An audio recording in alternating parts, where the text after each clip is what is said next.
Wednesday may be the calm before the storm, as this dramatic image on Doris heading to Britain shows.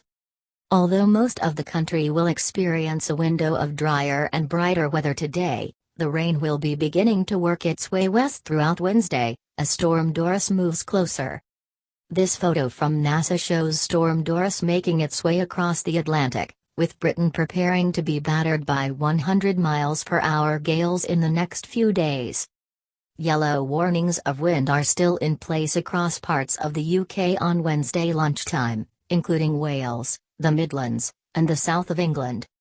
A spokesman for the Met Office warned the strong winds could cause travel disruption over the course of the next few days before the weekend arrives.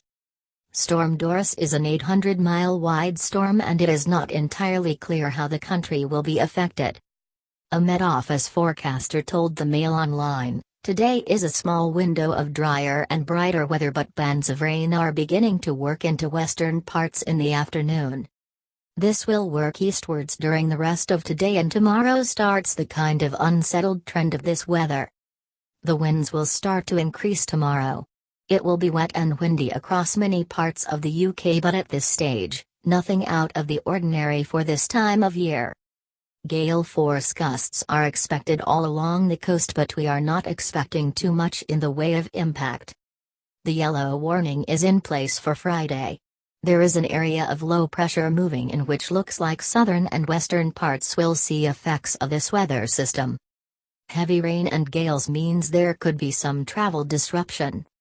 After last week's freeze, the Met Office has forecast heavy and prolonged showers in England and Wales for the first half of this week, before strong gales set in across the British Isles. The Met Office warned motorists and pedestrians to watch out for falling trees as the weather becomes increasingly unsettled, with warnings that the stormy conditions could last up to 10 days. As a result, weather warning for winds were issued for Friday for the majority of England and Wales. The chief forecaster's assessment stated, "A number of potentially vigorous low-pressure systems are likely to move quickly towards northwest Europe later this week. One of these, on Friday, may affect southern parts of the UK. However, there is, if anything, a stronger signal that the worst of the winds will pass south of the UK. Even so, spells of wet and windy weather will be affecting many areas later this week and over the weekend, with surface water issues an additional hazard in southwestern parts of both England and Wales. Things aren't likely to get any better, with a -10 chill setting in during the middle and end of the month, with health bodies warning that death figures could spike."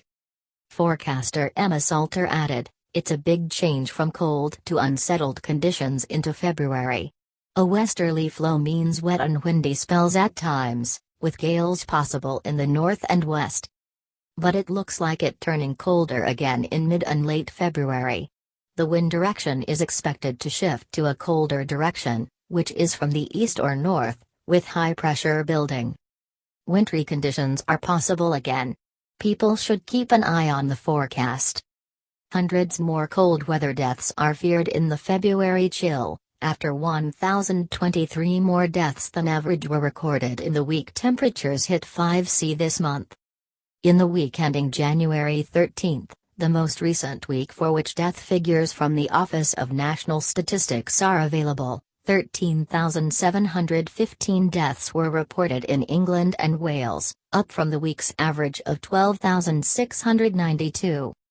ONS figures show 20% of winter deaths are people aged under 75, with 11% under 65. The Department of Health said cold conditions worsen winter killers including flu, chest diseases, heart attacks, strokes and dementia. Public Health England said many cold weather deaths were preventable, blaming drafty houses' lack of insulation, inadequate heating and Brits failing to wrap up warm in chills. Department of Health Chief Medical Officer Professor Dame Sally Davis, writing in the Cold Weather Plan for England, said, "Cold-related deaths represent the biggest weather-related source of mortality. Winter sees a significant rise in deaths." Dr. Thomas Waite, of Public Health England's Extreme Events team, said, "Thousands of people die because of their exposure to cold weather. It's really important we all do everything we can to ensure everyone stays well. Temperatures this week have seen a big contrast between different areas of the UK, with a 20 Celsius swing between Plymouth, with highs of 11°C, and Cairngorm in Scotland at 9°C. The coldest night of the year so far has been recorded in Scotland, with the UK seeing a temperature difference of more than 20 degrees between north and south. Bremer in Aberdeenshire saw temperatures dip to -10.1°C, while the Isles of Scilly recorded 10.2°C, the Met Office said. Met Office spokeswoman Emma Sharples said Bremer was a well-known cold spot due to its location in the Scottish Highlands. It is a valley location, so you tend to get cold air drain down into the valley, she said. The chilly spell did not beat the coldest night of the winter though. On Monday, December 5, temperatures fell to -11°C in Cromdale, Moray. Snow cover in Scotland and cold air in the north helped keep temperatures low, with overnight figures of -3°C in Edinburgh, -2.8°C in Carlisle and -1.6°C in Durham. Meanwhile, temperatures hit 4.3°C in Nottingham, 7.1°C in Gravesend and 7.7°C in Cardiff. The coldest night in January 2016 was -12.4°C in Kinbrace, Scotland. A spokesman from Meta Group said the UK could see highs of 13°C, 55.4°F, in the coming week, as the weather gets a lot milder. He said low-pressure systems moving in from the Atlantic would cause the change in temperature. Towards the weekend and into the second week of February, the weather will get quite unsettled, as wind and heavy rain sweeps across the UK. The conditions, meanwhile, resulted in a series of accidents in the Highlands, including a collision involving 7 vehicles on the A9. Emergency services were called to the multiple accidents on Monday. The first happened at 9:20 am on Drumossie Brae just south of Inverness, before a second happened at 9:30 am at the junction to Carabridge/A938. 7 vehicles were involved in the first accident, including a Volvo coach with 18 passengers, a Ford Ranger, Ford Fiesta, Citroën C3, Volkswagen Passat, Mitsubishi Shogun and a Seat Visa. No one was injured and police said the road reopened again at around 11:30 am.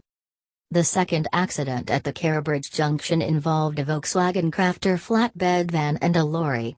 A man in his 50s was airlifted to Regmore Hospital in Inverness, but is not believed to be in a life-threatening condition.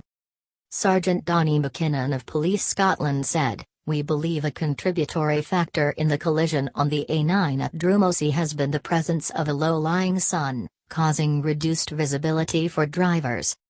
It is fortunate no one has sustained life-threatening injuries, and that of course is the most important thing, but these collisions resulted in 2 separate closures of the main A9 arterial route, which brought with it disruption for all road users. Whilst I would like to thank road users for their patience during the closures, it is also important to remind drivers of the importance of driving to the road conditions and adjusting their speed accordingly." Road conditions and adjust.